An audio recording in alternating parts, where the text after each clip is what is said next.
Pharyngitis, और साथ में शुरू करते हैं last topic of respiratory system कि आप एक्सरसाइज अगर करते हैं तो एक्सरसाइज का आपके बॉडी पे क्या इम्पैक्ट आता है, आपके बॉडी में क्या चेंज आता है, और उसके बाद हम लोग शुरू करते हैं हमारा main topic, next topic cardiovascular system. क्योंकि हम 2 टॉपिक पीछे चल रहे हैं, हमने लंबा समय बिता लिया है, लेकिन फिर भी हम अभी 2 टॉपिक पीछे चल रहे हैं।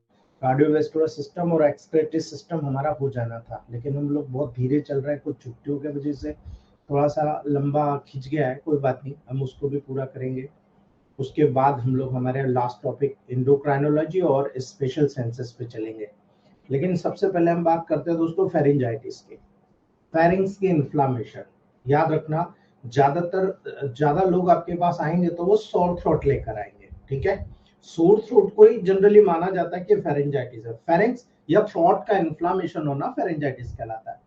टॉन्सिल्स और लैरिंग्स के बीच का एरिया होता है दोस्तों, याद रख लेना। टॉन्सिलाइटिस हुआ तो फेरिंजाइटिस लैरिंजाइटिस आसानी से होता है, फेरिंजाइटिस हुआ तो टॉन्सिलाइटिस लैरिंजाइटिस आसानी से होता है, लैरिंजाइटिस होता है तो भी फेरिंजाइटिस और टॉन्सिलाइटिस आसानी से होता है, क्योंकि ये वॉइस बॉक्स के पर्टिकुलर पार्ट होते हैं, आपका ऊपर का पार्ट, नीचे का पार्ट और मिडिल पार्ट। इसलिए हमेशा याद रखना, सॉर थ्रोट में फेरिंजाइटिस, लैरिंजाइटिस और आपका थ्रोट, टॉन्सिल्स, ये सारी चीज इन्वॉल्व होती है, क्योंकि बहुत क्लोजली रिलेटेड ऑर्गन्स होते हैं, तो क्लोज इन्फेक्शन भी, इन्फ्लामेशन भी आपको देखने को मिलता है। याद रखना दोस्तों, जब भी कभी भी सॉर थ्रोट होता है, आप जो पेशेंट को बोलते हैं कि चलो ठीक है जीवन बाहर निकालो, आ करो, थ्रोट का आप पर्टिकुलर टार्च लगाकर वहां पर आप ऑब्जर्वेशन करते हैं, आपको नजर आएगा दोस्तों रेडनेस, कैपिलरीज का एनलार्जमेंट नजर आएगा, स्वेलिंग नजर आएगा। इस एरिया में पेशेंट बार बार बोलेगा साहब मुझे पेन हो रहा है, जैसे मैं बोलता हूँ, ठीक है,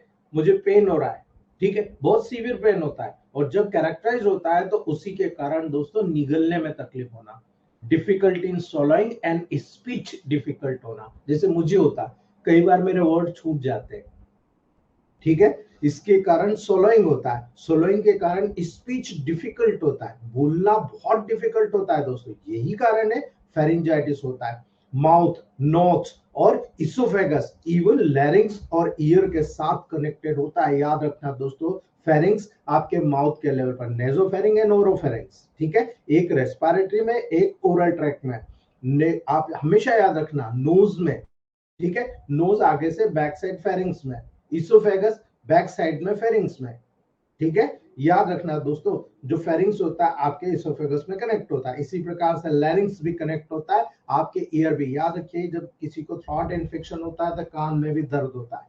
इसी बच्चों में कॉमन रूप से थ्रॉट इन्फेक्शन हुआ, गले में कफ निकल नहीं पाता है, तो आप देखेंगे रिकरेंटली उसको पेन नजर आता है। याद रखना दोस्तों, ये टॉन्सिस के साथ बहुत क्लोजली अटैच होता है, इसलिए मैं आपको बता रहा हूं at the back of pharynx, pharynx के बैक पर ये कंडीशन होती है, और इसीलिए आप देखो एडिनो डेवलप होता है, ठीक है। याद रखना दोस्तों, जब फेरिंग्स के नेजल पोर्शन के ऊपर की तरफ, हायर अप, उसके ऊपर की तरफ जब एडिनॉइड्स डेवलप होते हैं दोस्तों, तो फ्रीक्वेंटली फेरिंजाइटिस के कारण होता है, बार बार फेरिंजाइटिस होने के वजह से एडिनॉइड्स डेवलप होता है।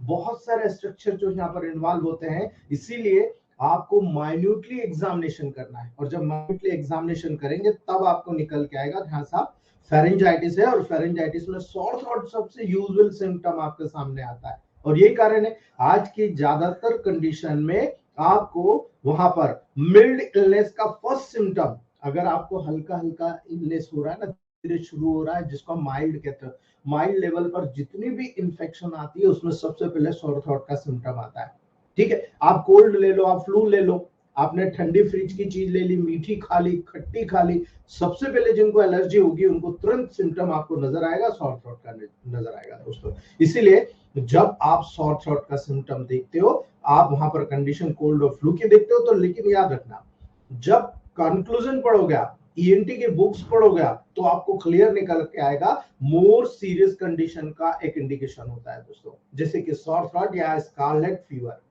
ठीक है। स्कारलेट फीवर हो या पर्टिकुलर सोर थ्रोट या स्ट्रेप थ्रोट जिसको बोलते हो आप, ठीक है, स्ट्रेप्टोकोकस इन्फेक्शन, स्ट्रेप थ्रोट सबसे कॉमन इंडिकेशन होता है दोस्तों, जिसमें आपको थ्रोट इन्फेक्शन मिलता है। इसलिए याद रखना, आज की वर्तमान परिस्थिति में पॉल्यूशन का, एटमॉस्फेयर का सीधा डायरेक्टली इफेक्ट आपको नजर आ रहा है, और इसीलिए कई आप जब न्यूमरस वायरल और बैक्टीरियल इन्फेक्शंस देखेंगे ना जिसके कारण फेरेंजाइटिस कॉज होता है दोस्तों। आप देख लो मीजल, आप देख लो एडिनो वायरस, ठीक है, ये बहुत कॉमन कारण है दोस्तों, कॉमन कोल्ड का, चिकन पॉक्स का, क्रूप का, चाइल्डहुड इलनेस का बहुत कॉमन कारण है दोस्तों। यही कारण है जब बार्किंग वहां पर कफ होता है, बहुत ज्यादा बार्किंग कफ होता है, वूपिंग कफ होता है, आप देखो उसके साथ आप इसको डिस्टिंग्विश कर सकते हो, अलग कर सकते हो, यानी डिफरेंशियल डायग्नोसिस करना पड़ेगा कि बार्किंग कफ और वूपिंग कफ है कि ये सोर थ्रोट है, याद रख लेना, इसीलिए फेलियर हो जाता है। कई बार हमें लगता है कि वूपिंग कफ है, वो शॉर्ट आपका बार्किंग कप होता है, ठीक है। कई बार बार्किंग कप लगता है, वो वूपिंग कप होता है, दोनों के प्रोटोकॉल में वेरिएशन होता है, ठीक है। इसलिए याद रखना, जब वायरसेस सोर थ्रोट का मोस्ट कॉमन कॉज होता है, तो वायरल इन्फेक्शन जैसे कॉमन कोल्ड, इन्फ्लुएंजा, मोनोन्यूक्लियोसिस, ये तीन ऐसी कंडीशन है जो हमारे एटमॉस्फेयर में बहुत तेजी से पनप जाती है, और इसीलिए इन्हीं कारण से हमारे पास जितने भी बच्चे आते हैं, जितने भी वीक इम्यूनिटी वाले लोग आते हैं, वो इन्हीं तीन इन्फेक्शन से ग्रसित होकर आते हैं। इसलिए मोस्ट कॉमनली फेरेंजाइटिस कॉज होता है दोस्तों। वायरल इन्फेक्शन जो होता है एंटीबॉडीज से वहां पर रिस्पॉन्स नहीं करता, लेकिन हम लोग जबरदस्त एंटीबायोटिक खाते रहते हैं। याद रखना दोस्तों, केवल ट्रीटमेंट यही होता है कि सिम्टम्स को रिलीव करने में मदद करें आप। इसीलिए बहुत सारे लोग फालतू में एंटीबायोटिक्स दिया करते हैं, यही होता है कि सिम्टम को रिलीव करना है तो हम भी कर सकते हैं। बहुत ही कम बैक्टीरियल इन्फेक्शन के कारण फेरेंजाइटिस कॉज होता है, माइंड कर लीजिएगा इस बात को। बहुत कम होता है जो बैक्टीरियल इन्फेक्शन के कारण होता है, लेकिन हमें पता है कि जब भी वायरल इन्फेक्शन कॉज होगा उस व्यक्ति की इम्यूनिटी वहां पर कॉम्प्रोमाइज होगी। जब इम्यूनिटी कॉम्प्रोमाइज होगी तो बैक्टीरिया पास में से पतली गली में से जाकर इन्फेक्शन करता है, और आपके हिंदुस्तान में आप देख लीजिएगा ये चीजें सबसे ज्यादा आपको कॉमन रूप से देखने को मिलती है। इसीलिए बहुत ही कम कंडीशन में बैक्टीरिया कॉज करता है, याद रख लेना दोस्तों, ठीक है। जब कभी भी बैक्टीरियल इन्फेक्शन के द्वारा फेरेंजाइटिस कॉज होगी, एंटीबायोटिक की आवश्यकता वहां पर दोस्तों जब इन्फेक्शन होगी तभी होगी, याद रख लेना। मोस्ट कॉमन बैक्टीरियल इन्फेक्शन जो होती है दोस्तों, उसको स्ट्रेप थ्रोट बोलते हैं, जो कि ग्रुप ए स्ट्रेप्टोकोकस बैक्टीरिया के द्वारा कॉज होती है। बहुत रेयर केसेस के बैक्टीरिया फेरेंजाइटिस कॉज करते हैं, गोनोरिया के कारण, क्लेमाइडिया के कारण, कोरिनोबैक्टीरियम के कारण, जो गले में डिफ कॉज होता है, ठीक है। ये बहुत कम कॉज करने वाले हैं, बहुत कम। लेकिन ये उन कंट्रीज में जो डेवलपिंग कंट्रीज है, जहां हाइजीन का मेंटेन नहीं किया जाता, वहां कॉमन रूप से देखने को मिलता है। लेकिन हमारे हिंदुस्तान में बड़ी बड़ी सिटियों में, अच्छी साफ कंट्रीज में, साफ गांव में कभी देखने को नहीं मिलता। लेकिन जिन लोगों को गोनोरिया होता है, ठीक है, मेल फीमेल के द्वारा, नाइसीरी गोनोरी के द्वारा, या आपके क्लेमाइडिया इन्फेक्शंस के द्वारा, या कोरिनोबैक्टीरियम डिप्थीरी के द्वारा, आजकल तो डिप्थीरिया वहां से चला गया हिंदुस्तान में, बहुत न के बराबर केसेस हैं दोस्तों, इसलिए कोई टेंशन नहीं। यदि कोल्ड और फ्लू की इंक्रीज एक्सपोजर होता है, बार बार हो रहा है दोस्तों, फ्रीक्वेंट एक्सपोजर हो रहा है, आप फेरिंजाइटिस के रिस्क को इंक्रीज कर रहे हो, ठीक है। मुझे जैसे है, मैं ज्यादा बोल रहा हूं तो डेफिनेटली फेरिंजाइटिस के रिस्क को इंक्रीज कर रहा हूं। स्पेशली उन लोगों के लिए बहुत सही होता है दोस्तों जो हेल्थ केयर में जॉब करते हैं, यानी आप और मैं इसलिए बार बार कहता रहता हूं, सिंथेसिस सेकंड डब्ल्यू लेते रहो, इंक्रीज करते रहो अपनी कैपेबिलिटी को, अपनी इम्यूनिटी को, ठीक है। इसीलिए जो लोग हेल्थ केयर में जॉब करते हैं, या जो डॉक्टर्स हैं, जो नर्स हैं, जो कंपाउंडर्स हैं, जो वार्ड बॉयज हैं, जो वहां पर सारा साफ सफाई का ध्यान रखते हैं, वो एलर्जीज और फ्रीक्वेंट साइनस इन्फेक्शन जिनमें होती है, उन लोगों में सबसे ज्यादा फेरिंजाइटिस होते हुए देखा जाता है, ठीक है। याद रखना दोस्तों, exposure to second hand smoke के कारण भी रिस्क बहुत ज्यादा बढ़ जाती है। अब सेकंड हैंड स्मोक मतलब पीने वाला कोई और है, धुआं आपको गिफ्ट में दे रहा है, ठीक है। ऐसे एक्सपोजर से, इसको बोलते हैं सेकंड हैंड स्मोक के कारण रिस्क का डेवलप होना, बहुत कॉमन रिस्क है हिंदुस्तान में। क्योंकि पहलवान समझते हैं कि हमने दिन भर में 10 पैकेट नहीं उड़ाए तो हमने क्या सिगरेट पीना, हमने क्या पीना, ठीक है। ये वो लोग हैं दोस्तों जो खुद तो मरते हैं, दूसरों को भी मरवाते हैं, ठीक है। याद रखना, सिम्टम इसी में आप फेरेंजाइटिस के अकम्पनी कर सकते हो, देख सकते हो। जो अंडरलाइन कॉज होगा, जो कंडीशन होगा, उसी के ऊपर डिपेंड करता है, ठीक है। अलग अलग हो सकता है, ठीक है। इसके संबंध सोर, ड्राई या स्क्रैची थ्रॉट होता है, ठीक है। याद रखना, एक सोर होगा, ड्राई होगा या स्क्रैची थ्रॉट होगा। एक कोल्ड या फ्लू के कारण आप देखो स्नीजिंग होगा, रनी नोज होगा, हेडेक होगा, कफ होगा, फटिग होगा, बॉडी एक्स होंगे, चिल्स, देखो ठंड लगेगी, फीवर होगा, a low grade of fever with a cold and high grade fever with the flu. याद रखना, जब कोल्ड होता है, ये डिफरेंशियल डायग्नोसिस का पॉइंट ऑफ व्यू है। अगर आपको लो ग्रेड फीवर होता है, ठीक है, आपको कोल्ड होगा। यदि आपको हाई ग्रेड फीवर होता है, आपको फ्लू होगा, ठीक है। ये क्लियरली इंडिकेशन होता है और उसी आपको ट्रीटमेंट करना है। हमने जो फार्मूला 10th डाइल्यूशन में बताया लो ग्रेड फीवर के लिए रामबाण है, लेकिन जो हमने हायर फार्मूला बताया ऐसे फ्लू के फीवर के लिए, हमने कहा 30 या 100 या 1000 पोटेंसी में आप ग्लोबल्स में प्रिजर्व कर लो और पेशेंट को दे दो, फीवर तुरंत सबसाइड होता है, ठीक है। आप इन्वेस्टिगेशन कराते हो, डायरेक्ट आप स्वाब कल्चर करा लो, ठीक है। लेटेक्स एग्लूटिनेशन कोगुलेशन टेस्ट करा लो, इंफ्लेमेटिक इम्यूनो ऐसे करा लो, या सीबीसीएसआर करा लो, आपको डिफरेंस नजर आ जाएगा और उसी के अकॉर्डिंग फेरिंजाइटिस को ट्रीट करना है। ट्रीटमेंट करने का दो ही तरीका, मेल है या फीमेल है, बस आपको याद रखना है दोस्तों। फेरिंजाइटिस S1 P1 या P3 F1W, यहाँ पर फीवर को सबसाइड करने का मैंने कोई भी फार्मूला इसलिए नहीं लिखा है कि जब आपको फीवर आएगा तब आप फीवर का प्रोटोकॉल बहुत अच्छे से निर्धारित करते हो, इसलिए मैंने वो नहीं बताया।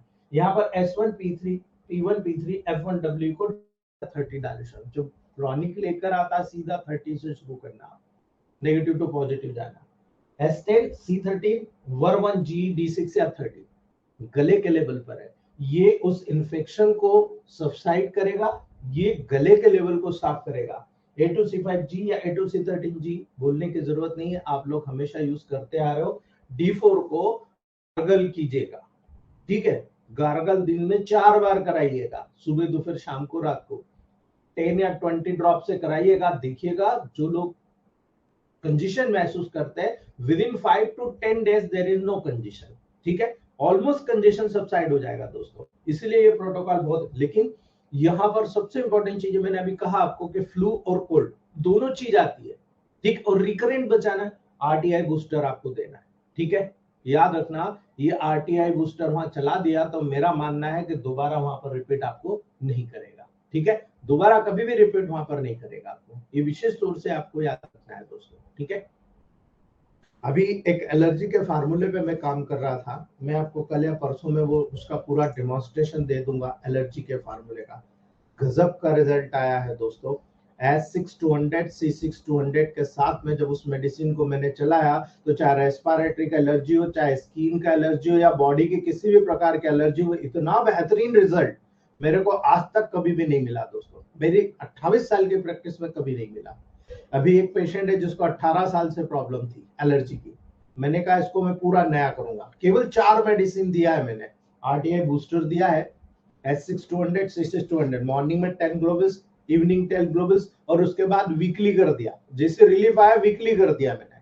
ठीक है, वीकली में जबरदस्त रिजल्ट आया उसको। जो इतने साल पुराना था, 2 से 3 दिन में सारा उसको ईचिंग होता था पूरी बॉडी में, विदाउट एनी गास, without any pimples, without any eruption, केवल खुजली होता था। और साथ में वो एलर्जी ड्रॉप दिया। कल या परसों में वो फार्मूला शेयर करूंगा आपको मैं। वो फार्मूला देखने के प्रैक्टिकल करिएगा, रिजल्ट लीजिएगा और मुझे बताइएगा कि हम कहाँ कितना अच्छी तरीके से आपको गाइड कर पा रहे हैं। ठीक है, तो ये फेरेंजाइटिस का मैंने आपको आज क्लियर कर दिया दोस्तों। ना आज हम लोगों का लास्ट टॉपिक है दोस्तों कि एक्सरसाइज करने को बार बार कहा जाता है। क्यों कहा जाता है दोस्तों?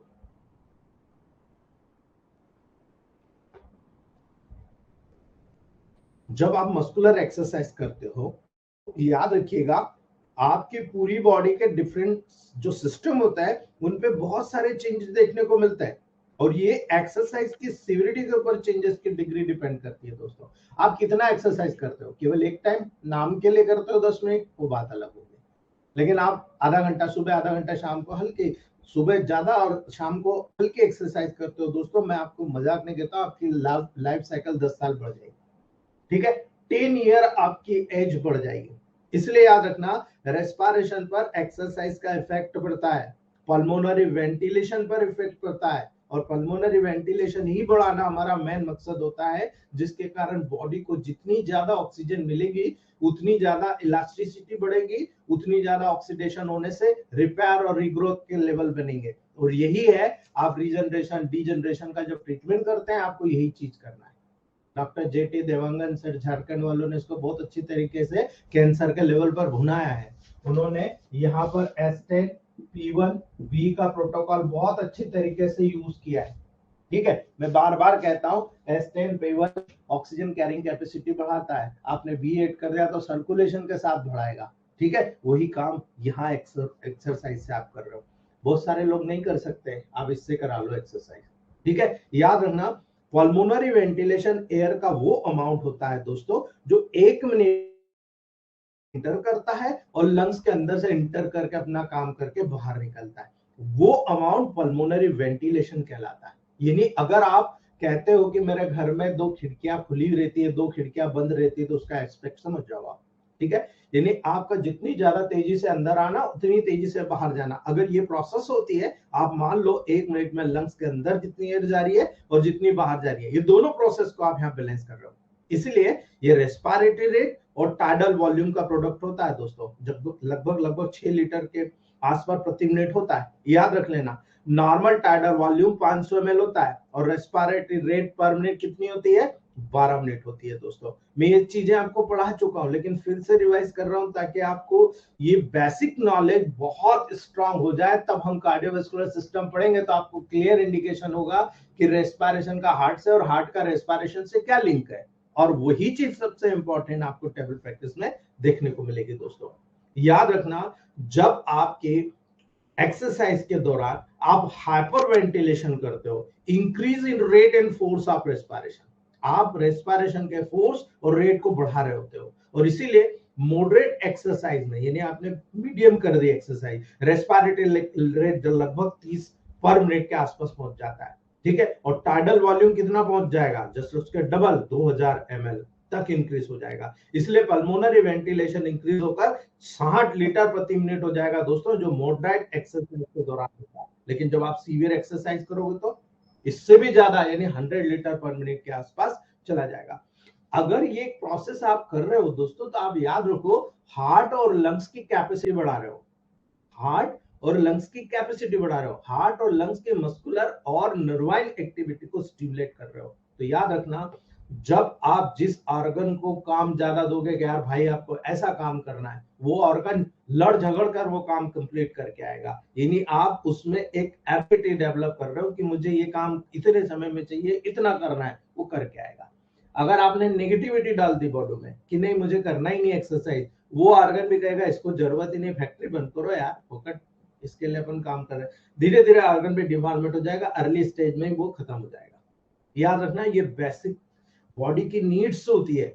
आप उस नीड्स की पूर्ति कैसे कर रहे हो बचपन से बुढ़ापे तक, उस पर डिपेंड करता है कि आपकी आयु कितनी है। आप देखो कई लोग 70-75 साल की उम्र में भी अपनी स्किन को ग्लो मेंटेन करते हैं, अपने हर वर्क को मेंटेन करते हैं। और कई लोग ऐसे होते हैं जो 40 और 45 में वो 70 साल, मतलब बाप बेटे में उल्टा लगता है, ये बाप है ये बेटा है ना। उसका रीजन होता है कि वो अपना ध्यान नहीं देते। इसीलिए factor increasing pulmonary ventilation during exercise, exercise के दौरान जब पल्मोनरी वेंटिलेशन के फैक्टर को इंक्रीज किया जाएगा तो याद रखना आप हायर सेंटर को अफेक्ट कर रहे हो, आप कीमो रिसेप्टर को अफेक्ट कर रहे हो, आप ऑप्रियोसेप्टर को अफेक्ट कर रहे हो, आप बॉडी टेम्परेचर को अफेक्ट कर रहे हो, इवन मेटाबॉलिक एसिडोसिस को आप वहां पर अफेक्ट कर रहे हो। इसलिए ये सारी की सारी चीजें आपके टेबल प्रैक्टिस में याद रखने की जरूरत है दोस्तों। वहां पर क्या हो रहा है, कैसे हो रहा है, ये सारी चीजें आपको टेबल प्रैक्टिस में मैंने बताई थी दोस्तों, कि यहाँ पर किस प्रकार से रेस्पिरेशन के लेवल पर काम हो रहा है। ठीक है, ये बताने का मकसद ये है दोस्तों कि आप जब आपकी बॉडी के लेवल पर, इनके लेवल पर वर्क करोगे तो वो कितना स्ट्रांग वर्क होगा, ये मैंने आपको बताया। ठीक है, ये ऑल अबाउट रेस्पिरेटरी सिस्टम है। यदि आपने रेस्पिरेटरी सिस्टम को कार्डियोवैस्कुलर सिस्टम के साथ जोड़ना है तो आपको एक्सरसाइज के इफेक्ट इन चीजों को जानना पड़ेगा दोस्तों। ठीक है, आपने देखा कितना काम हुआ। अब जब कार्डियोवैस्कुलर सिस्टम की स्टडी करेंगे, आप बहुत सारे डिसीजेस कार्डियोवैस्कुलर सिस्टम के पढ़ेंगे, तो आपको समझना है कि यहाँ पर रेस्पिरेशन का क्या रोल है, यहाँ डाइजेशन का क्या रोल है, यहाँ नर्व, वेगस नर्व जैसी कितनी नर्व, न्यूमोगैस्ट्रिक नर्व, ये कैसे लिंक कर रही है, और अगर लिंक कर रही है तो इनका रिलेशन क्या है। रेस्पिरेशन या एक्सरसाइज करने से हम बहुत सारा चीज को सॉल्व कर सकते हैं। Of course we can do it, हम कर सकते हैं बहुत सारी चीजें। यदि हमने, भाई सबसे इंपॉर्टेंट चीज होता है, हमारे डॉक्टर्स जो हैं बहुत सारे यहाँ पर नेचुरोपैथिक भी जुड़े हुए हैं, है ना। बहुत सारे लोग डाइट के लेवल पर न्यूट्रिशनिस्ट भी है। अगर आप डाइट के लेवल पर यहाँ पर गाइड करते हो पेशेंट को और अपने इस एक्सरसाइज को फॉलो कराते हो और साथ में एज का ट्रीटमेंट देते हो, आप सोचो दोस्तों, मुझे तो वो नहीं आता। मेरे को जितना मैंने बुक्स में से, ना मैंने नेचुरोपैथ किया है, ना मैंने चिरोपैथ किया है, ना मैं बोन सेटिंग करता हूँ, मैं किसी प्रकार का कोई काम नहीं करता, एज में मुझे टाइम नहीं मिलता। ठीक है, लेकिन मैं थोड़ा थोड़ा बुक्स स्टडी करता रहता हूँ, और उन बुक्स की स्टडी को जितना समय मिलता है नई बुक की स्टडी करता हूँ, और उन स्टडी के में वहां पर उनको फॉलो करता हूँ कि भाई इसका इफेक्ट क्या है, मैं देखने की कोशिश करता हूँ। इसलिए मैं प्रैक्टिकल आ गया हूँ, प्रैक्टिकल में भी मैन परफेक्ट। आप भी दोस्तों इसी प्रकार से एक्टिव हो गए, और अगर आप इस तरह से एक्टिव करते रहोगे ना, कभी पीछे नहीं हटोगे आप हमेशा फ्रंट में रहोगे दोस्तों, फ्रंट में खड़े रह के काम करोगे, आप देख लेना आप। ठीक है, चलिए अगली बात करते हैं, कार्डियोवैस्कुलर सिस्टम। आज हम स्टार्ट करते हैं कार्डियोवैस्कुलर सिस्टम की। तो दोस्तों कार्डियोवैस्कुलर सिस्टम क्या होता है, एक क्लोज्ड सेक है, एक पूरा बंद सेक। ठीक है, और कार्डियोवैस्कुलर सिस्टम जब एक क्लोज सिस्टम होता है जिसके माध्यम से ब्लड जो होता है आपकी पूरी बॉडी में फ्लो करता है, पूरी बॉडी में जाएगा, आपको वहां पर टेंशन लेने की जरूरत नहीं, पूरी बॉडी में फ्लो करेगा, और पूरी बॉडी में न्यूट्रिशन और ऑक्सीजन को टिश्यूज में सप्लाई करने का काम करेगा। और जब ऑक्सीजन और न्यूट्रिशन को टिश्यूज में सप्लाई करेगा, यानी कि वहां पर पर्टिकुलर सेल्स पे जाएगा, सेल्स के लेवल पर वहां पर भी वेस्ट, मेटाबॉलिक वेस्ट टिश्यू के लेवल पर बनता है, उन मेटाबॉलिक वेस्ट को, कार्बन डाइऑक्साइड को वहां से लेकर लंग्स में जाएगा, यानी ये इसका रेस्पिरेशन के लेवल पर लिंक होता है। इसलिए हमने पहले रेस्पिरेशन पढ़ा, कार्डियोवैस्कुलर सिस्टम, इसके बाद एंडोक्राइनोलॉजी शुरू करेंगे। दोस्तों याद रखना, जब यहाँ पर वेस्टेज मटेरियल, अब वेस्टेज मटेरियल को पढ़ना है तो एक्सक्रीटरी सिस्टम पढ़ना पड़ेगा, जो हम इसके बाद पढ़ेंगे। याद रखना दोस्तों, वेस्ट और कार्बन डाइऑक्साइड को रिमूव करने का होता है। अब प्रोटोकॉल निर्धारित करना सीख लो मित्रों, यही से शुरू कर लो। जब भी कभी रेस्पिरेटरी कार्डियक और एक्सक्रेटरी, ये 3 लिंक है जिनके माध्यम से आपको ज्यादातर वेस्ट को बाहर निकालने में मदद मिलेगी। ठीक है, हार्ट का काम होता है मिडिल मैन का काम कर रहा, पूरी बॉडी में बाहर से जो चीज आ रही है उसको पहुंचाना ऑक्सीजन के द्वारा, खाने के द्वारा, डाइजेस्टिव सिस्टम के साथ यहाँ पर हार्ट का लिंक नजर आ रहा है। इसलिए यदि कहीं डाइजेशन होता है तो आप हार्ट की मेडिसिन यूज करते हो A3, याद रख लेना। अगर रेस्पिरेशन में कोई प्रॉब्लम आ रहा है डाइजेस्टिव ट्रैक्ट से रिलेटेड, तब भी जैसे एनीमिया हुआ आप P1 देते हो, आप देखो कितनी तेजी के साथ जनरेट होता है, करेक्ट। आप एस्टेन के साथ P1 देते हो, एस्टेन का क्या रोल है भाई लंग्स पे, लेकिन एस्टेन इन्फेक्शस होता है S1C1 F1 का कॉम्बिनेशन है, इसलिए बहुत तेजी के साथ वहां पर काम करता है। आपको यहाँ लिंक ढूंढना है, हार्ट ब्लड वेसल्स के साथ कनेक्ट होता है।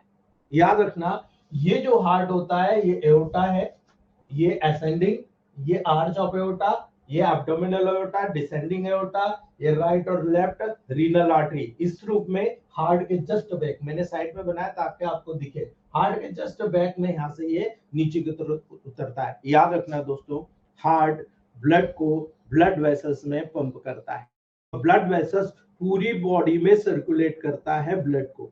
हार्ट एक होलो मस्कुलर ऑर्गन होता है, याद रखना, होलो मस्कुलर ऑर्गन है। क्या S2C2 का रोल नहीं होगा? याद रख लेना मेरी बात को, क्या S2C2 का रोल नहीं होगा? ऑफ कोर्स, होलो मस्कुलर जितने भी ऑर्गन होते हैं वहां पर S2C2 का बहुत अच्छा रोल होता है। इसलिए अगर हार्ट में कोई कंजेशन होगा तो C2 का रोल है, हार्ट में कोई ग्लैंड्स होगी और उसका सिक्रेशन नहीं होगा तो S2 का रोल है। याद रख लेना, ये नहीं फ्लो के लेवल पर, याद रख लेना। इसलिए वेरिकोज वेन में S2C2 both are very good and very most important. जब आप वेरिकोज वेन का प्रोटोकॉल सिलेक्ट करोगे ना, याद रखना S2C2 A2 के बगैर आप वेरिकोज वेन ठीक नहीं कर सकते, because hollow muscular organ S2C2 A2 यहाँ पर भी बहुत जबरदस्त काम करेगा, और यहाँ से जितनी भी वेसल्स निकली है, चाहे वो आर्टरीज हो चाहे वेन्स हो, आर्टरीज के लेवल पर A1 के साथ और वेन्स के लेवल पर A2 के साथ में S2C2 का बहुत बड़ा रोल आपको नजर आएगा। दोस्तों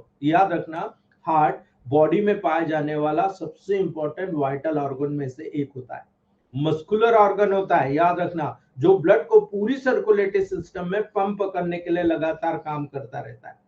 हार्ट और लंग्स अगर काम करना 1 मिनट के लिए भी बंद कर दें तो आदमी कोलैप्स हो जाएगा। ठीक है, ये मीडियस्टाइनम में, जो मिडिल में होता है, मीडियस्टाइनम में 2 लंग्स के बीच में सिचुएटेड होता है। ये दोनों लंग्स है, यहाँ पर लेफ्ट से थोड़ा सा लेफ्ट के साथ डाइवर्टेड होता है। ये मीडियस्टाइनम में दोनों लंग्स के बीच में होता है, स्पेशली एपिकल जो उसका जो बेस होता है ऊपर होता है, उसका जो अपेक्स होता है लेफ्ट साइड में टर्न होता है। ठीक है, याद रखिएगा दोस्तों, हार्ट में 4 चैम्बर होते हैं, है ना, हार्ट में 4 चेंबर होते हैं। ये हो गया आपका राइट एट्रियम, ये हो गया राइट वेंट्रिकल, ये हो गया लेफ्ट एट्रियम, ये हो गया लेफ्ट वेंट्रिकल।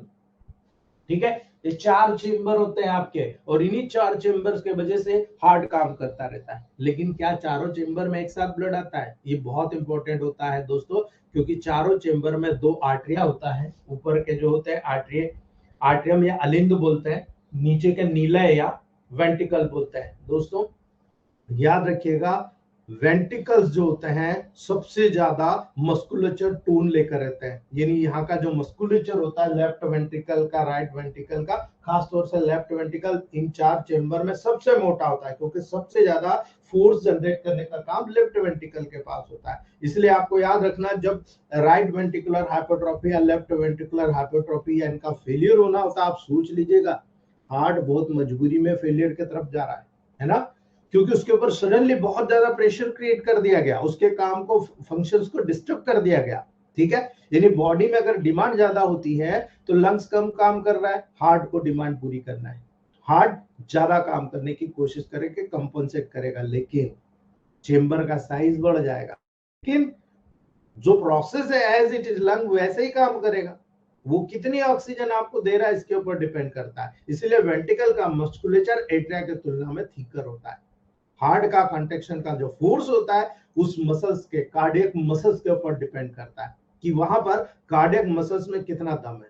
ठीक है, ये मेनली यहाँ पर सर्कुलेट होने वाले प्रोसेस है जो कार्डियोवास्कुलर सिस्टम से आप देखते हो। लेकिन सबसे इंपॉर्टेंट चीज होती है कि यहाँ पर अगर आप कंसिडरेशन कर रहे हो तो आप मुझे बताओ कि यहाँ पर वर्क क्या होता है।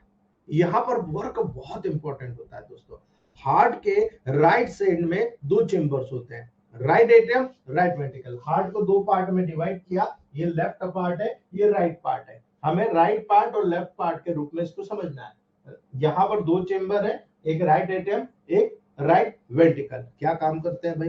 राइट एट्रियम थिन वॉल्ड होता है, बहुत ही पतली वॉल होती है इसकी, ठीक है।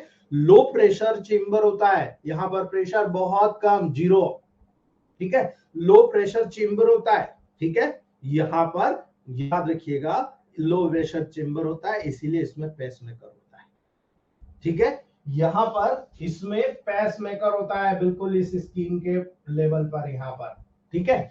बहुत ही लो प्रेशर होता है, थीन वॉल्ड होता है, और इसीलिए यहाँ पर इसमें पेसमेकर होता है। पेसमेकर क्या होता है दोस्तों?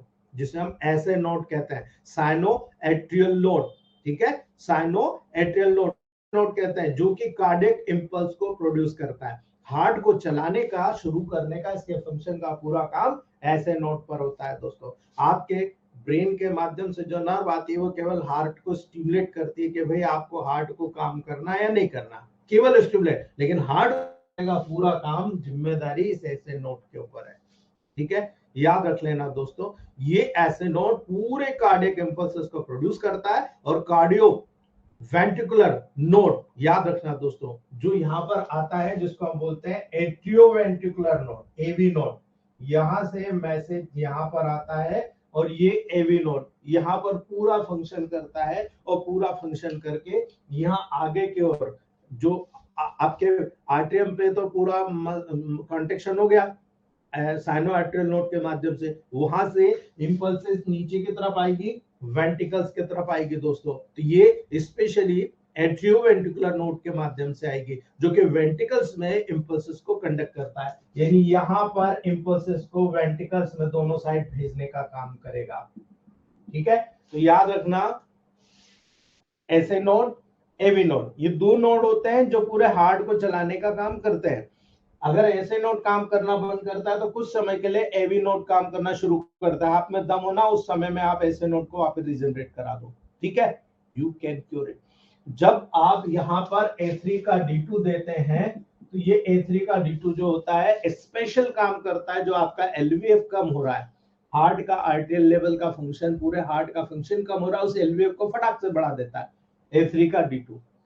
माइंड कर लेना प्रोटोकॉल, यहां से हमने प्रूफ किया है, हमारे ग्रुप में ही डॉक्टर गौरव सर ने अपने पिताजी के एलवीएफ को बढ़ाकर प्रूफ किया है इस बात को, और उन्होंने अप्रिशिएट किया कि सर आपने बिल्कुल सही बताया था, A3 का D2 एलवीएफ को बढ़ा देता है। रात में 25 था, सुबह उठे तो डॉक्टर हैरान है कि 65 कैसे हो गया, ठीक है। 40 इंक्रीज करना, वो भी 3 या 4 डोज दिए गए, ओनली 3 to 4 डोज। आप एक्सेप्ट करिए इस चीज को, अगर आपकी फिजियोलॉजी अच्छी है तो दोस्तों यू कैन डू इट, ठीक है। याद रख लेना दोस्तों, जब यहाँ पर हमने ये इंपल्सेस को समझा तो हमने ये समझा कि A3 का बहुत बड़ा रोल यहाँ पर नजर आया और हमने उसका उपयोग किया, ठीक है। याद रखना दोस्तों, जब कभी भी कोई इंपल्सेस कैरी होगी इसी माध्यम से होगी। इसीलिए राइट एट्रियम में दो लार्ज वेन्स। अब अगर हम इसकी फिजियोलॉजी को समझें कि बॉडी में कैसे जनरेट, तो याद रखिएगा आपकी बॉडी में दो लेवल मेंटेन हो रहे हैं। एक नीचे से मेंटेन हो रहा है जिसको हम बोलते हैं दोस्तों इंफीरियर वेना कावा, IVC, और जो ऊपर ब्रेन के माध्यम से मेंटेन हो रहा है उसको बोलते हैं हम सुपीरियर वेना कावा। जो ऐसे नोड होता है उसका ठीक थोड़ा सा ऊपर यहाँ पर सुपीरियर वेना कावा होता है, जो हमारे ब्रेन से लगाकर अपर लिम के जितने भी ऊपर, हार्ट के ऊपर जितने भी ऑर्गन्स होते हैं, सारे से ब्लड कलेक्ट करके ये राइट एट्रियम में आकर ओपन करता है, वहां डालता है, और पूरी बॉडी से यहाँ पर इंफीरियर वेना कावा के माध्यम से राइट एट्रियम में ब्लड आता है। अब आप याद रखना, जो वेरिकोज वेन होता है, ठीक है, यह आपके बॉडी में बहुत सारा वेस्टेज मटेरियल कनेक्ट हो रहा है, तो आप ऐसे तमाम डिसीज को ऑब्जर्वेशन कीजिए कि भाई बहुत सारा वेस्टेज मटेरियल क्या है जो ऊपर नहीं जा रहा, वीनस ड्रेनेज, ठीक है। आपने देखा पर्टिकुलर ऑर्गन है, पर्टिकुलर ऑर्गन में जैसे वेरिकोज वेन हुआ, अब वेरिकोज वेन में पर्टिकुलरली जब डेवलप हुआ, जब उसका वॉल लीकेज हुआ, तो वॉल क्यों लीकेज हुआ? ये आदमी ज्यादा समय खड़ा रह के काम करता है, ये ज्यादा समय भारी वजन लेकर काम करता है, ये आदमी ने कभी इलास्टिसिटी पे ध्यान नहीं दिया, फेल हो गया। ठीक है, अगर कोई व्यक्ति लगातार खड़ा रहेगा तो पूरा ब्लड सर्कुलेशन कहाँ आएगा? लेग्स की तरफ जाएगा। अब लेग्स की तरफ जाएगा तो वहां से तो ऊपर जाना चाहिए, लेकिन ग्रेविटी के अगेंस्ट आप काम कर रहे हो। अब ग्रेविटी के अगेंस्ट काम कर रहे हो तो डेफिनेटली वॉल लीकेज हो जाता है, और वॉल लीकेज होगा ड्यू टू प्रेशर। आप अगर अच्छी तरीके से मालिश कराकर S2C2A2 वाला फार्मूला चलाकर वेरिकोज वेन को गैंग्रीनल फोर्ट का सपोर्ट सेकंड डायल्यूशन में लेकर, याद रखना सेकंड डायल्यूशन में लेकर, आप इस वेरिकोज वेन के फार्मूले को सेकंड डायल्यूशन में लगातार, बस यही आप लोग बार बार ये पूछते हो डायल्यूशन। अरे मैं कह रहा हूं अगर आपको सेकंड डायल्यूशन में अगर रिजल्ट मिल गया तो आपको थर्ड भी करने की जरूरत नहीं है। सेकंड को ही पहले 10 ड्रॉप, 15, 20, 25, 30, अरे 40 डायल्यूशन आते हैं तो मैंने कई पेशेंट ठीक किए। आगे कुछ ही केस होते हैं, 20-25% केसेस होते हैं जहां आपको थर्ड डायल्यूशन में जाना पड़ता है। ठीक है, इतना आगे आपको जाने की जरूरत नहीं, न्यूट्रिशन की जरूरत है वहां, इसीलिए आपको पॉजिटिव में डोज बढ़ाते चले जाओ, यानी सेकंड न्यूट्रल डोज होता है उसमें डोज बढ़ाते जाओ, आपका पेशेंट ठीक हो जाएगा। ठीक है, याद रख लेना दोस्तों, यहाँ पर दो लार्ज वेन इन्वॉल्व होती है जो मैंने आपको बताया, और इन वेन्स के इन्वॉल्वमेंट का बहुत बड़ा रोल आपको यहाँ पर देखने को मिलेगा। ठीक है, कई बार हमने कहा है पाइल्स को ठीक करना है ना, हार्ट की मसाज करा दो। अभी देखो हमारे राकेश सर ने इस चीज को प्रूव किया हुआ है, अगर हार्ट पे मसाज कराते हैं तो पाइल्स अपने आप इंप्रूव हो जाता है, वेरिकोज वेन अपने आप इंप्रूव हो जाती है। ठीक है, क्यों? क्योंकि आपने हार्ट के लेवल को मसाज करके हार्ट के फंक्शन को बढ़ाया, तो हार्ट न केवल आपके लेफ्ट साइड में ब्लड सर्कुलेशन को बढ़ाएगा, इवन उसी के अगेंस्ट आपके जितना ब्लड सर्कुलेशन शुद्ध बढ़ा उतना ही डीऑक्सीजनेटेड ब्लड आपके हार्ट की तरफ आएगा। यानी आप उस सिस्टम को मेंटेन करने की कोशिश कर रहे हो, आप केवल वॉल को रिजनरेट करा दीजिए, सारा फंक्शन नॉर्मलाइज हो जाएगा। इसलिए गैंग्रेनल फोर्ट बहुत ऑथेंटिक काम करता है क्योंकि A2C5G मिला हुआ है। ठीक है, याद रख लेना दोस्तों, हर चीज का अपना एक लॉजिक होता है ना। याद रखना दोस्तों, यहां पर सुपीरियर वेना कावा जो होती है दोस्तों, याद रखना हेड, नेक, अपर लिम से वीनस ब्लड को रिसीव करती है, जबकि इंफीरियर वेना कावा बॉडी के जो लोअर पार्ट्स होते हैं जहां से वीनस रिटर्न आपके हार्ट में लिंक करना है लोअर लेवल से, उसको रिटर्न करने का काम करता है। इसलिए आपको यहां पर दो चीजें सीखने को मिली। आप इस फंक्शन को केवल समझिए कि मुझे बॉडी में कहीं पर भी वेस्ट मटेरियल है, कोई भी ऑर्गन कम काम कर रहा है, वहां पर A2 का रोल क्यों? आप देखो मैटी जी की दूरदृष्टि, मैटी जी ने कहा बॉडी में 70% ऐसे सिस्टम होते हैं जो कहीं ना कहीं इसी फंक्शन के डिफेक्ट होने के कारण होते हैं, तो उन्होंने कहा A2C5G दे दो, यानी C7 बना दिया, और यही C7 A2C5 का कॉम्बिनेशन यदि B के साथ जोड़ दो तो जो हार्ट की तरफ जो सर्कुलेशन होता है ना, बहुत फास्ट होता है। याद रख लेना इस बात को। ठीक है, बहुत फास्ट सर्कुलेशन आपको देखने को मिलेगा, इसलिए आपको ये चीजें याद रखना है। करेक्ट, याद रखना जब भी कभी आप वीनस सिस्टम की बात करोगे डिफेक्ट है, तो आप कुछ ये करिए कि मुझे हार्ट की तरफ सर्कुलेशन बढ़ाना है, ऑटोमेटिक इन्फ्लामेशन रिकवर हो जाएगा, आपको करके देख लेना।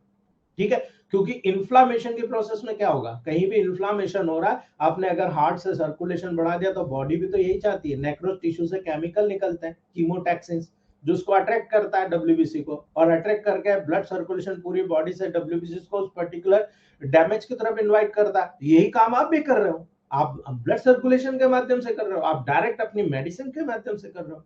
इसीलिए आपको ये याद रखना है, यदि आपने शुद्ध ब्लड बढ़ाया तो ऑटोमेटिक अशुद्ध ब्लड आपके हार्ट की तरफ जाएगा, यदि आपने अशुद्ध ब्लड को बढ़ाया ऑटोमेटिक हार्ट से शुद्ध ब्लड आपके ऑर्गन की तरफ जाएगा। इसलिए आपको ये चीजें याद रखना है। यदि किसी को ब्लड क्लॉट होता है, चाहे वो किसी को मतलब एम्बोलिन बन गया, थ्रोम्बोसिस बन गया, कोई भी चीज बन गई हो, आप जो वहां पर पॉजिटिव मेडिसिन का यूज करते हो, पॉजिटिव मेडिसिन का यूज A1 का आपने कर दिया, दिक्कत क्या है, आप A3 का प्रयोग करने, A1 सबसे बेस्ट मेडिसिन है दोस्तों, ब्लड क्लॉट कहीं भी जमा हो जाए, लेकिन दिक्कत क्या होता है, अगर आपने A1 को दिया, मान लो छोटी छोटी कैपिलरीज में जमा हुआ है और A1 दे दिया, मालूम है क्या होगा, फाड़ के निकाल देगा कैपिलरी को, यानी ब्लीडिंग करा देगा, है ना। इसलिए हमें A1 का प्रयोग अगर मेजर जगह है तो कभी नहीं करना, नहीं तो सेरिब्रल हेमोरेज करा देगा।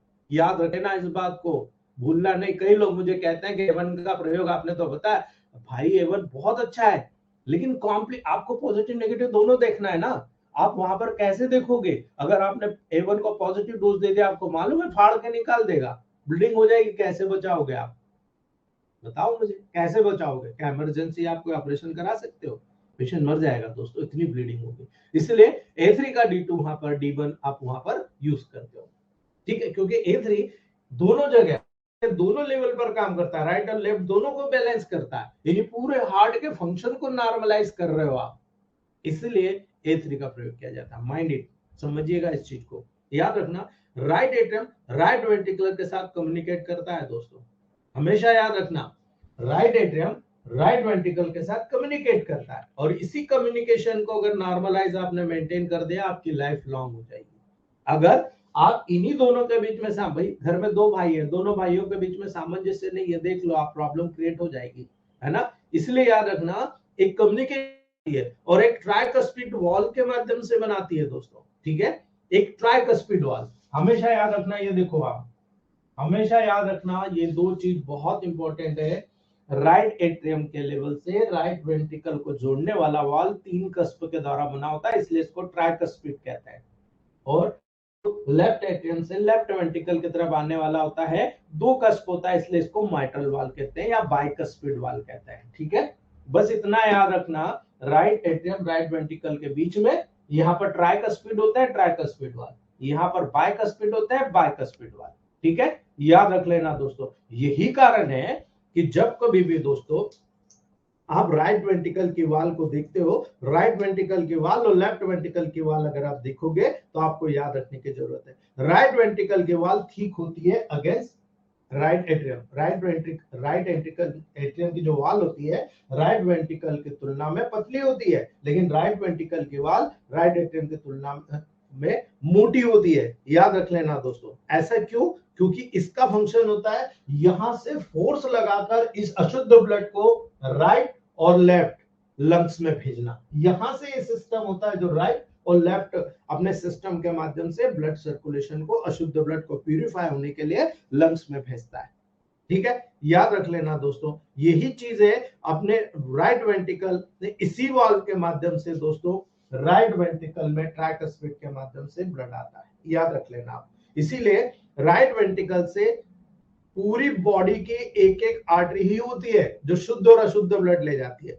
आपको मालूम है कि आर्टरी जो होता है हमेशा शुद्ध ब्लड लेकर जाता है, आपको हमेशा मालूम है कि वीनस जो होता है हमेशा डीऑक्सीजनेटेड ब्लड लेकर जाता है, शुद्ध ब्लड लेकर जाता है, लेकिन पूरी बॉडी में एक ही आर्टरी और एक ही वेन होती है जो उल्टा काम करती है। यानी यहां पर ये जो पल्मोनरी आर्टरी है, ये pulmonary artery particular right lung और लेफ्ट लंग में वहां पर अशुद्ध ब्लड लेकर जाती है, ठीक है। अब पल्मोनरी हाइपरटेंशन डेवलप होगा तो कहां होगा? याद आना, पहला फैक्टर, ये जो पर्टिकुलर आपका आर्टरी है पल्मोनरी आर्टरी, इसके ऊपर पल्मोनरी हाइपरटेंशन डेवलप होता है तो इसके ऊपर, इसलिए आपका प्रोटोकॉल निर्धारित होता है A3200। A3200 के साथ यदि A1200 के साथ, यदि A6200 के साथ, यदि Y200 के साथ, यदि RE200 साथ इनका कंपैरिजन करेंगे तो यहां पर जो पल्मोनरी हाइपरटेंशन डेवलप होता है, याद रख लेना, भूलना नहीं, यहां पर बहुत इंपॉर्टेंट रोल होगा क्योंकि ये अशुद्ध ब्लड लेकर जा रही है। याद रखना, हमेशा मैं ये बात आपको बार बार कहता हूं, ये अशुद्ध ब्लड लेकर जा रही है लेकिन है तो आर्टरी, पल्मोनरी आर्टरी, ठीक है। इसलिए A1 और A, ये दोनों प्रोटोकॉल बहुत ही सक्सेसिव होते हैं यहां पर जब आप 200 में देते हो। याद रख लेना, पल्मोनरी आर्टरी है इसलिए A1 का रोल है, लेकिन लेकर जा रही है क्या? डीऑक्सीजनेटेड ब्लड लेकर जा रही है, ठीक है। इसीलिए ये जा रही है लंग्स के लेवल पर जा रही है, तो आपको हमेशा याद रखना है पल्मोनरी हाइपरटेंशन के लेवल पर आपको लंग्स की एक मेडिसिन और एक हार्ट की मेडिसिन, आप यहाँ A1 दो या A, लेकिन लंग्स के लेवल पर निर्धारित करना पड़ेगा P3, अगर A3 दे रहे हो तो P3 और अगर A1 दे रहे हो तो P1। याद रख लेना इस बात को, अगर आपको प्रूव करना है प्रूव करके बता देना, आपका 100% रिजल्ट नहीं आए तो मुझे बोलना, क्योंकि हम फिजियोलॉजिकल भी आप पर बात कर रहे हैं। चलिए आगे बढ़ते हैं। अब आपने राइट वेंट्रिकल से देखा कि पल्मोनरी आर्टरी एराइज होती है, जो वीनस ब्लड को कैरी करती है, याद रखना वीनस ब्लड को कैरी करती है, राइट वेंट्रिकल से लंग्स में, लेफ्ट वेंट्रिकल से लंग में, ठीक है। ये डीऑक्सीजनेट ब्लड को दोस्तों वहां पर लेकर जाती है। क्यों जाती है भाई?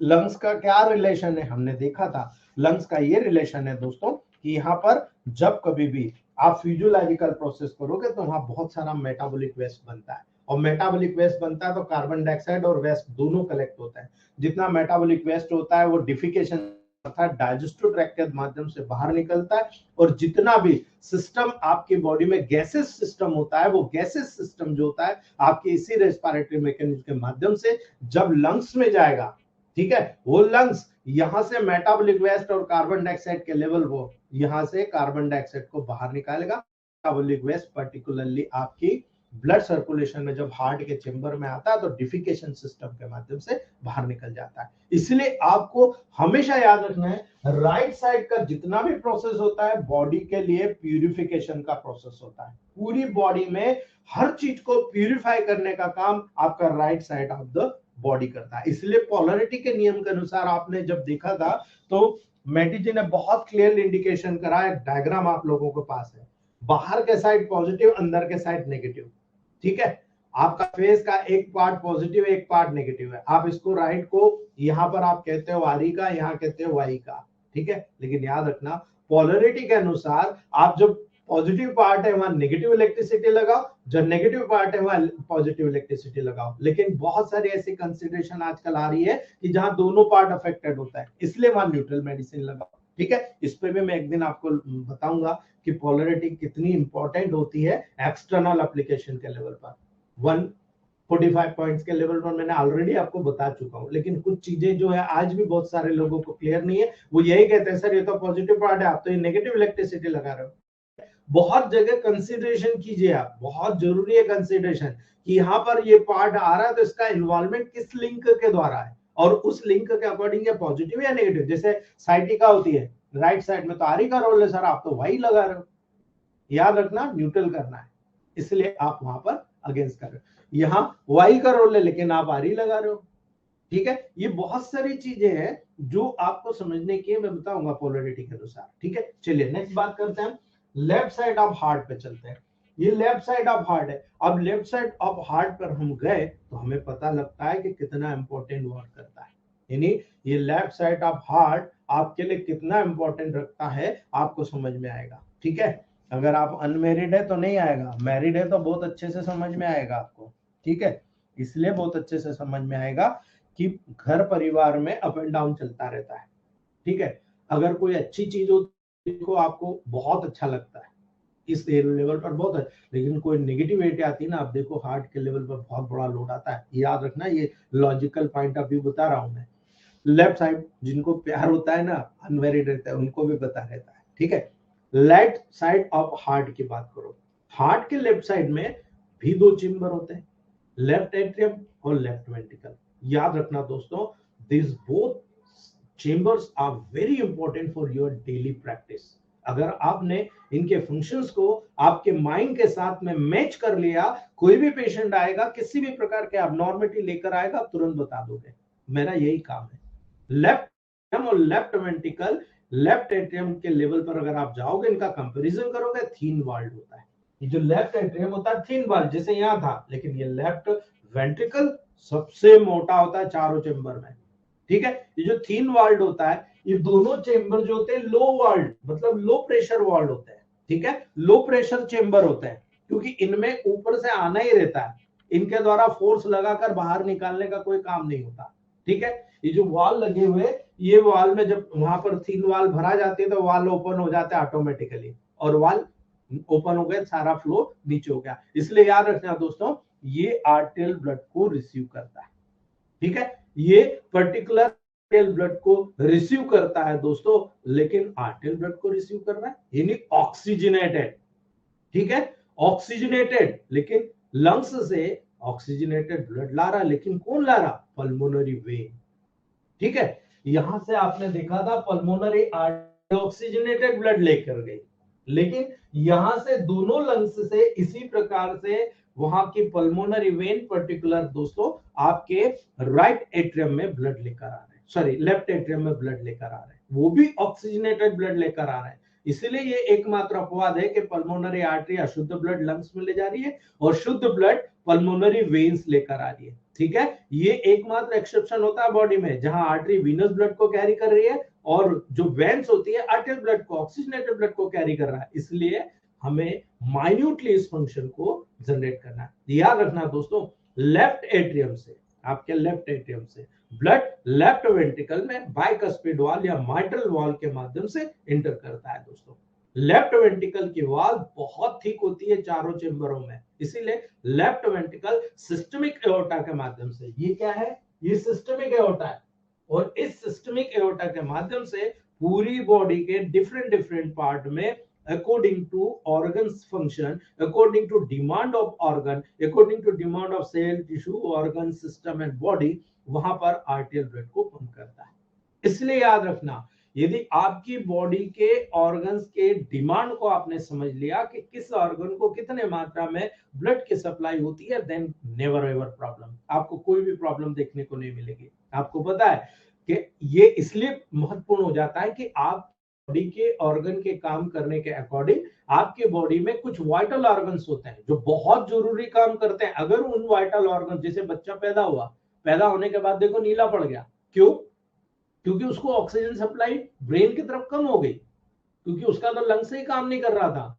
लंग्स काम करता तो होता नहीं, लंग्स अभी बाहर आया एटमॉस्फेयर में, वो रोया नहीं, रोया भी तो उसको म्यूकस भरा हुआ है, कई कारण है।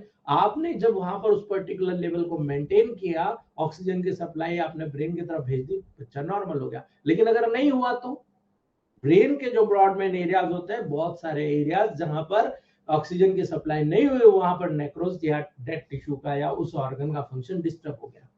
ठीक है, इस वजह से बहुत सारे कॉम्प्लिकेशन मान डेवलप होते हैं। तो आपको ये चीजें समझना पड़ेगा कि यहाँ पर हार्ट का बहुत बड़ा लेना देना है। ठीक, इसलिए दोस्तों जब यहाँ पर ये सारी प्रोसेस हुई कि सिस्टमिक एओर्टा के माध्यम से बॉडी के डिफरेंट ऑर्गन्स में ब्लड की सप्लाई हो रही है, आर्टियल ब्लड की, शुद्ध ब्लड की सप्लाई हो रही है, तो दो तरीके, यदि किसी ऑर्गन की तरफ आपको ब्लड सप्लाई बढ़ाना है, उस प्रोटोकॉल में A3 की ऐड करना पड़ेगा। अगर हमने जनरल टॉनिक में A3 ऐड किया है तो आपको समझना है, हमने S1 L1, S1 से न्यूट्रिशन जब भी आप खाओगे उसमें जो लिम्फ बनेगा वहां पर तक उसका काम, L1 का काम ब्लड सर्कुलेशन के माध्यम से सेल के अंदर ले जाना और सेल के अंदर बाहर लाना मेटाबॉलिक वेस्ट को, ये L1 का काम। A3 का काम क्या है, आपको समझ में आया जो मैंने बताया, ये पूरा काम A3 का। तो आपने जब S1 L1 A3, हम शुरू में L2 बहुत,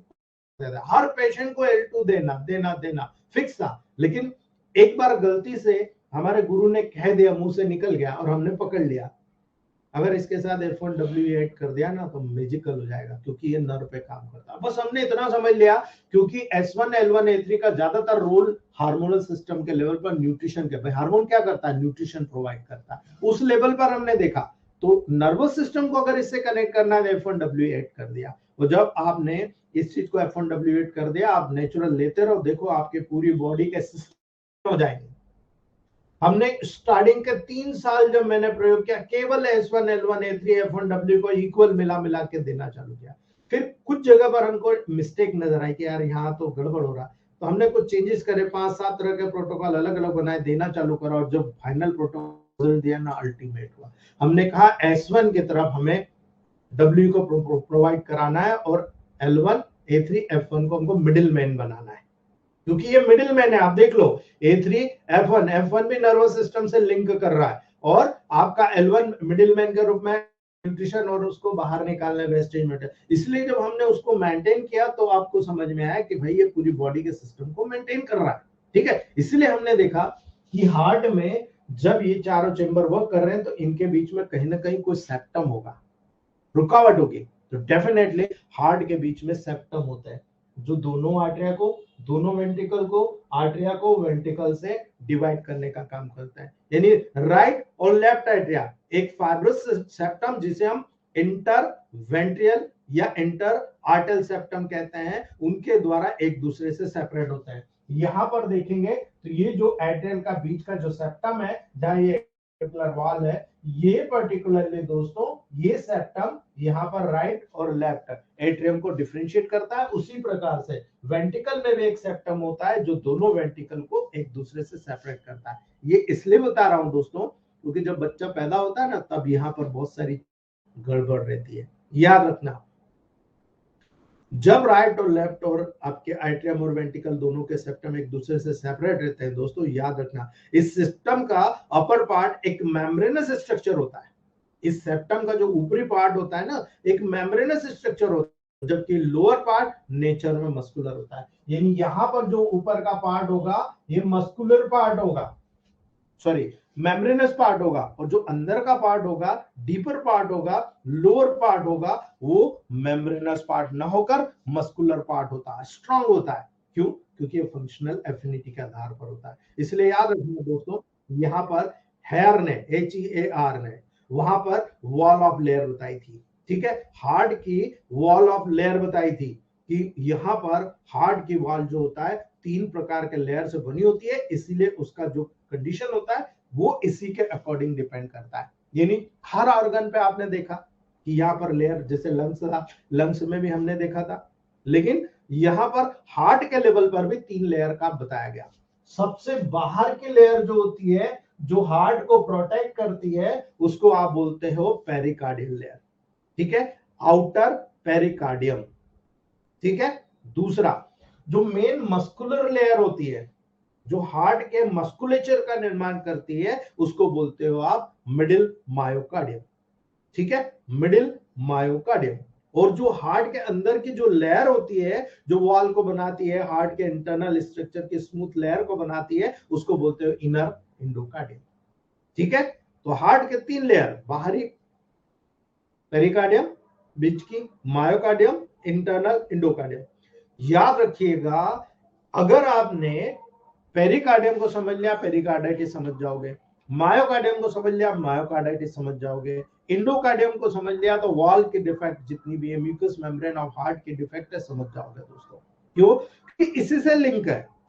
और प्रोटोकॉल आपको यूं समझ में आएगा, कैसे आएगा बताता हूं दोस्तों। सबसे पहले बात करते हैं हम पेरिकार्डियम, ठीक है। जब आप पेरिकार्डियम की बात कर रहे हो दोस्तों तो यहां पर क्लियरली इंडिकेशन होता है हार्ट के आउटर जो कवरिंग होती है उसको आप पेरिकार्डियम कह रहे हो। ये टिपिकली 2 लेयर का बना होता है, ठीक है, टिपिकली 2 लेयर का बना होता है। आउटर जैसे लंग्स में था पैराइटल और विसरल, ठीक है। याद रख लेना हार्ट भी फैलता सिकुड़ता है, लंग्स भी फैलता सिकुड़ता है, इसलिए सिमिलरिटी देखिएगा, वही कंडीशन यहां भी नजर आएगी आपको, ठीक है। याद रखना ये 2 लेयर का बना होता है। पेरिकार्डियल लेयर भी 2 लेयर की बनी होती है, आउटर पेराइटल पेरिकार्डियम और इनर विसरल पेरिकार्डियम, ठीक है। यानी बाहर के जो पेरिकार्डियल लेयर है उसको आउटर पेरिकार्डियल लेयर बोल रहे हो, जो हार्ट जो फैलता सिकुड़ता है, ठीक है, उसमें प्रोटेक्शन, बाहरी ऑर्गन से प्रोटेक्शन का काम करती है। और जो खुद हार्ट के ऊपर लगी हुई एक लेयर होती है उसको बोलते हैं विसरल पेरिकार्डियम, विसरा मतलब ऑर्गन, ऑर्गन के ऊपर लगी हुई विसरल पेरिकार्डियम। इन दोनों लेयर के बीच में एक स्पेस होती है दोस्तों, जैसे लंग्स में थी वहां फ्लूइड था, प्लूरल फ्लूइड, यहाँ पर क्या होगा याद रखना इस स्पेस को हम पेरिकार्डियल कैविटी कहते हैं, पेरिकार्डियल स्पेस कहते हैं, और ये फ्लूइड की एक थिन फिल्म को कंटेन करता है, ठीक है। एक बहुत पतली लुब्रिकेटेड फ्लूइड, जैसे मोटरसाइकिल में इंजन में ऑयल डालते हो ना, इसी प्रकार का दोस्तों याद रखना एक फ्लूइड कंटेन करता है जिसको पेरिकार्डियल फ्लूइड कहता है, ठीक है। याद रखना दोस्तों यही आउटर पेरिकार्डियम और इनर विसरल पेरिकार्डियम ये बहुत इंपॉर्टेंट होता है हार्ट के मूवमेंट करने के लिए। अगर कार्डियक ड्रॉपसी डेवलप हो गया ना समझ जाना, ठीक है। याद रखना आउटर पेराइटल पेरिकार्डियम एक स्ट्रॉन्ग प्रोटेक्टिव लेयर का सैक को फॉर्म करती है, ठीक है, एक पूरा थैली, मोटी थैली, आप वजनदार कितना भी ले आओ, ठीक है, याद रखना उस सैक को फॉर्म करती है हार्ट के लिए। और हार्ट का पूरा प्रोटेक्शन यही पेरिकार्डियल सैक के द्वारा होता है, ठीक है। जो मिडिल मीडियस्टाइनम होती है स्टर्नम का लेवल, इस मिडिल मीडियस्टाइनम के अंदर हार्ट को एंकर करने में मदद करती है। ये जो सैक होता है उसको लटका के रखता है, हार्ट को लेफ्ट साइड की तरफ मूवमेंट करके मेंटेन करता है, क्योंकि 2 आपके लंग्स है और हार्ट आपका इस प्रकार से बेस ऊपर है और अपेक्स आपका लेफ्ट में चला गया है, याद रखना दोस्तों, इसको एंकर करने में मदद करती है। और यही कारण है पेराइटल जो पेरिकार्डियम होती है, इस पेराइटल पेरिकार्डियम दो लेयर होती है, ठीक है। और ये पेरिटल पेरिकार्डियम की जो दो लेयर होती है, स्पेशल याद रखना दोस्तों, जो बाहर की होती है उसको आउटर फाइब्रस लेयर बोलते हैं, बाहरी फाइब्रस लेयर। और जो अंदर की होती है उसको बोलते हैं इनर सीरस लेयर, अंदरूनी सीरस लेयर। फाइब्रस लेयर क्या करती है? प्रोटेक्शन प्रदान करती है। सीरस लेयर क्या होती है? सॉफ्टनेस लाती है, ठीक है, क्योंकि रगड़ ना लगे, है ना। फाइब्रस आउटर लेयर है, उसके बीच में सैक है, सैक में फ्लूइड है, और फ्लूइड कहां से निकल रहा है? इस सीरस लेयर से निकल रहा है। ये सीरस लेयर वहां सॉफ्टनेस प्रोवाइड करती है कि हार्ट जब मूवमेंट करेगा, कांटेक्ट और रिलैक्स करेगा, उस दौरान वहां पर किसी भी चीज का प्रोडक्शन बहुत काम करेगा, इसलिए। ठीक है दोस्तों, क्योंकि ये थोड़ा सा कॉम्प्लिकेटेड है, इसलिए इसको हम कल पढ़ेंगे। आप में से किसी को क्वेश्चन है तो आप लोग पूछ सकते हो।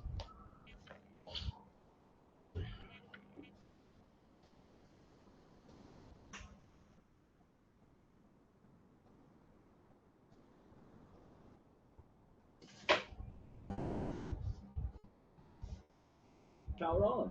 You've plugged into Nirvana. Your device is ready to pair.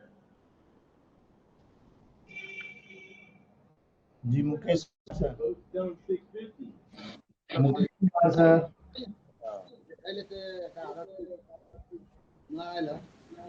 Mukesh sir. Mukesh sir, और किसी को क्वेश्चन है क्या?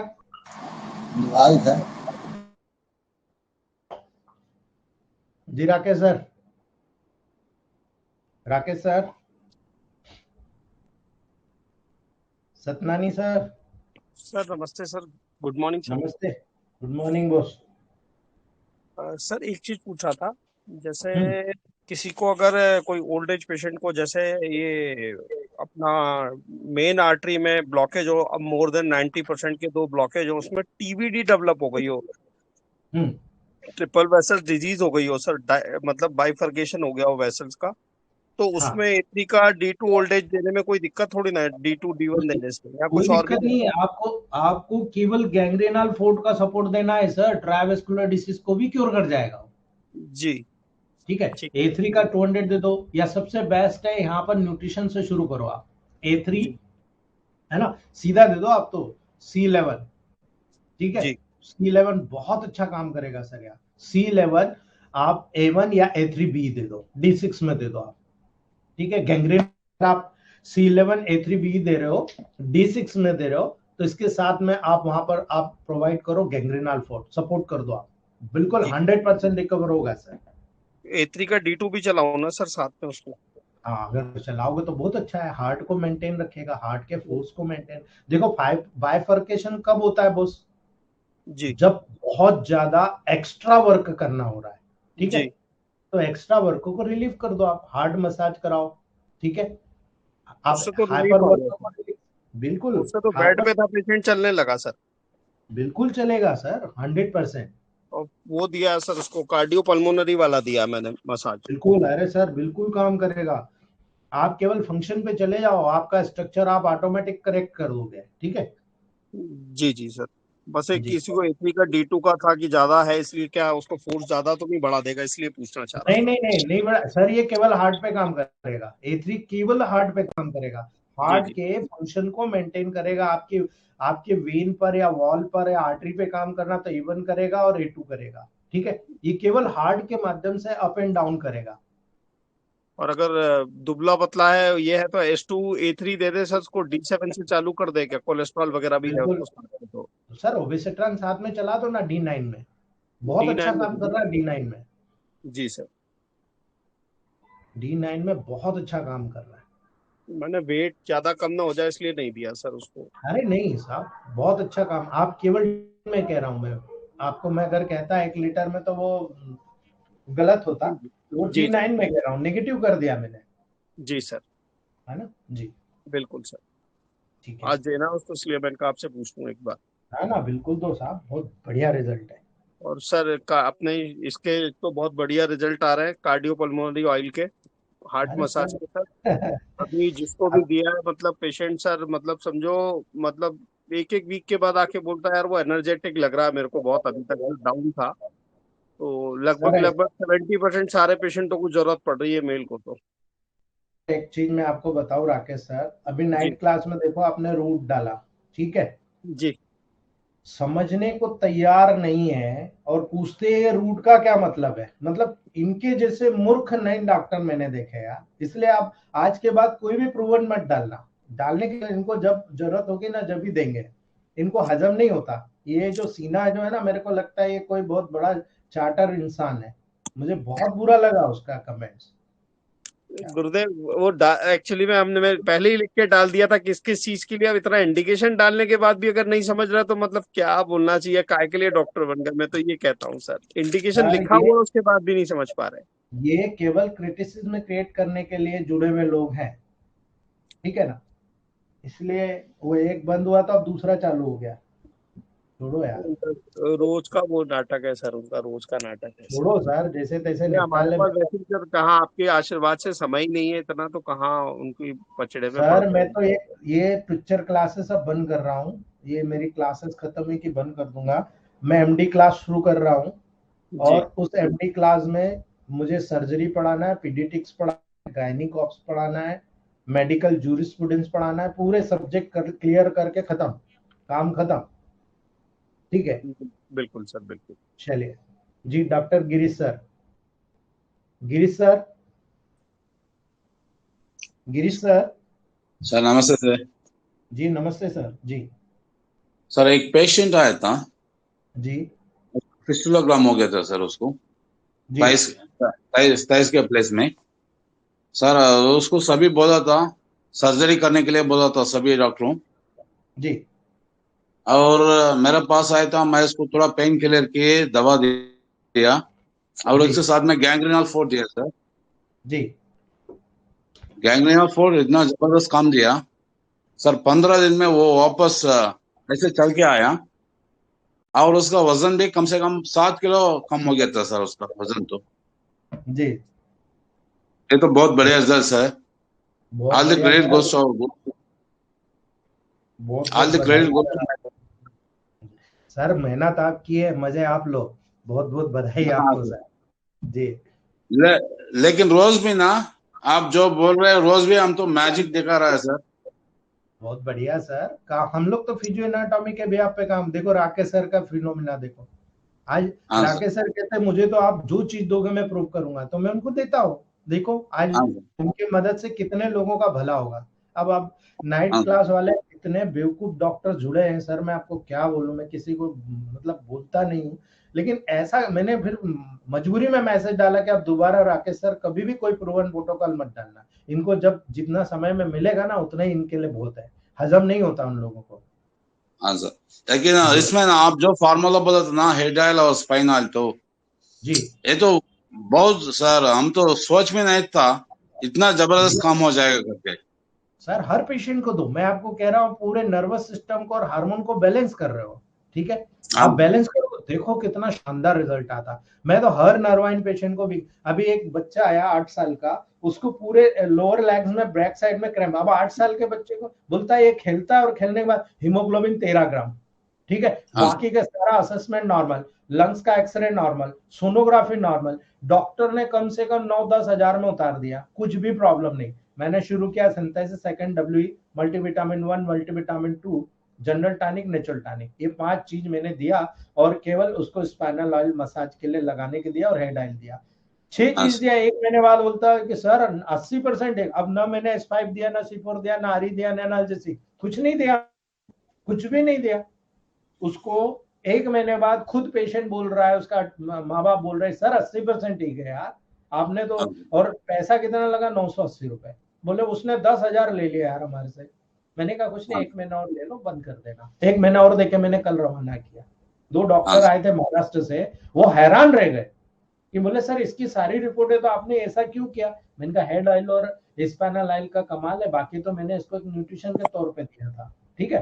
तो बोले आपने हाँ पेन सर। किलर नहीं दिया, आप हमेशा कहते हो एनाल्जेसिक दो, ये दो, आलपेन क्योर। अभी मैंने एक नया ड्रॉप बनाया, आलपेन क्योर ड्रॉप, बहुत शानदार रिजल्ट आ रहा है। उसमें हाँ S5 C5 यूज ही नहीं करा। अब बताइए मुझे, सर। है अच्छा ना। मैंने सर। उसमें बहुत दिया और चेंज सर करा। और उसको मैं केवल नेगेटिव में दे रहा हूँ। 2-2 बूंद दिन में 3 से 4 बार या 60 नंबर की गोली में 3 से 4 बार दे रहा हूँ। इतना मैजिकल रिजल्ट आ रहा है। अरे मैं हाँ बता रहा हूँ कि काम करने वाले की जगह हूं ना, मैं तो काम करवाना चाहता हूँ।